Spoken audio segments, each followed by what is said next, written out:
राधे राधे भक्तों, आप सभी का स्वागत है मेरे चैनल क्रिएटिव कहानियाँ पर। तो चलिए हम कथा की ओर चलते हैं। अगर पसंद आए तो एक लाइक जरूर कीजिएगा। श्रावण मास में 16 अगस्त को पड़ने वाली पुत्रदा एकादशी की कथा इस प्रकार है। श्री युधिष्ठिर कहने लगे कि हे भगवान, मैंने श्रावण माह के कृष्ण पक्ष की कामिका एकादशी का सविस्तार वर्णन सुना। अब आप मुझे श्रावण शुक्ल एकादशी का क्या नाम है, व्रत करने की विधि तथा इसका महात्म्य कृपया करके कहिए। मधुसूदन कहने लगे कि इस एकादशी का नाम पुत्रदा एकादशी है। इस एकादशी को पवित्रता एकादशी भी कहा जाता है। पुत्रदा एकादशी करने वाले व्यक्ति को पूजा के बाद श्रावण पुत्रदा एकादशी व्रत की कथा जरूर सुननी चाहिए। ऐसा करने से व्रत पूर्ण होता है और मनोकामनाएं पूरी होती हैं। अब आप शांति पूर्वक इसकी कथा सुनिए। इसके सुनने मात्र से ही आपको वायपेय यज्ञ का फल मिलता है। द्वापर युग के आरंभ में महिष्मती नाम की एक नगरी थी, जिसमें महिजीत नाम का राजा राज्य करता था। लेकिन पुत्रहीन होने के कारण राजा को राज्य सुखदायक नहीं लगता था। उसका मानना था कि जिसके संतान न हो उसके लिए यह लोक और परलोक दोनों ही दुखदायक होते हैं। पुत्र सुख की प्राप्ति के लिए राजा ने अनेक उपाय किए, परंतु राजा को पुत्र की प्राप्ति नहीं हुई। यह अवस्था आती देखकर राजा ने प्रजा के प्रतिनिधियों को बुलाया और कहा, हे प्रजाजनों, मेरे खजानों में अन्याय से उपार्जन किया हुआ धन नहीं है, न मैंने कभी देवताओं तथा ब्राह्मणों का धन छीना है। सज्जनों की सदा पूजा करता हूँ। इस प्रकार धर्म युक्त राज करते हुए भी मेरे पुत्र नहीं है, सो मैं अत्यंत दुख पा रहा हूँ। इसका क्या कारण है? राजा महिजीत की इस बात को विचारने के लिए मंत्री तथा प्रजा के प्रतिनिधि वन को गए। वहाँ बड़े बड़े ऋषि मुनियों को दर्शन किए।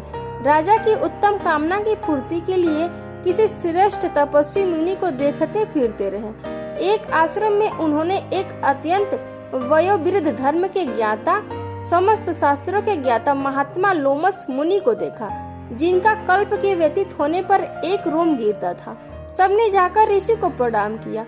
उन लोगों को देखकर मुनि ने पूछा कि आप लोग किस कारण से आए हैं। निसंदेह मैं आप लोगों का हित करूंगा।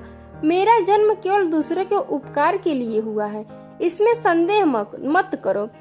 लोमस ऋषि के ऐसे वचन सुनकर सब लोग बोले, हे महर्षि, आप हमारी बात जानने में ब्रह्मा से भी अधिक समर्थ हैं, अतः आप हमारे इस संदेह को दूर कीजिए।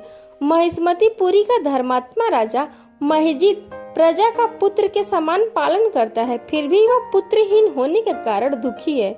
उन लोगों ने आगे कहा कि हम लोग उसकी प्रजा हैं, अतः उसके दुख से हम भी दुखी हैं। आपके दर्शन से हमें पूर्ण विश्वास है कि हमारा यह संकट अवश्य दूर हो जाएगा, क्योंकि महान पुरुषों के दर्शन मात्र से अनेक कष्ट दूर हो जाते हैं। अब आप कृपा करके राजा के पुत्र होने का उपाय बतलाएं। यह वार्ता सुनकर ऋषि ने थोड़ी देर के लिए नेत्र बंद किए और राजा के पूर्व जन्म का वृत्तांत जानकर कहने लगे कि यह राजा पूर्व जन्म में एक निर्धन वैश्य था।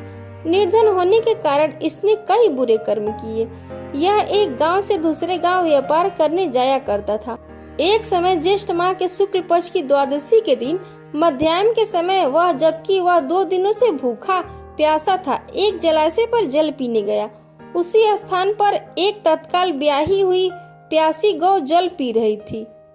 राजा ने उस प्यासी गाय को जल पीते हुए हटा दिया और स्वयं जल पीने लगा। इसीलिए राजा को यह दुख सहना पड़ा।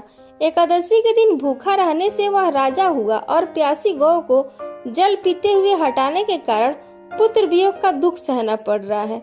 ऐसा सुनकर सब लोग कहने लगे कि हे ऋषि, शास्त्रों में पापों का प्रायश्चित भी लिखा है, अतः जिस प्रकार राजा का यह पाप नष्ट हो जाए, आप ऐसा उपाय बतलाइए।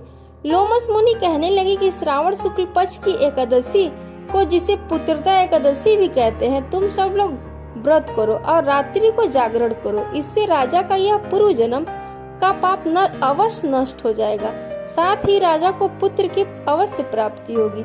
लोमस ऋषि के ऐसे वचन सुनकर मंत्रियों सहित सारी प्रजा नगर को वापस आई और जब श्रावण शुक्ल एकादशी आई तो ऋषि की आज्ञा अनुसार सबने पुत्रदा एकादशी का व्रत और जागरण किया। इसके पश्चात द्वादशी के दिन इसके पुण्य का फल राजा को दे दिया गया। उस पुण्य के प्रभाव से रानी ने गर्भ धारण किया और प्रसव काल समाप्त होने पर उसके एक बड़ा तेजस्वी पुत्र उत्पन्न हुआ। इसीलिए हे राजन, इस श्रावण शुक्ल एकादशी का नाम पुत्रदा पड़ा।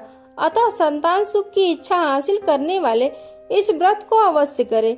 इसके महात्म को सुनने से मनुष्य सब पापों से मुक्त हो जाता है और इस लोक में संतान सुख भोग कर परलोक में स्वर्ग को प्राप्त होता है। जय श्री हरि।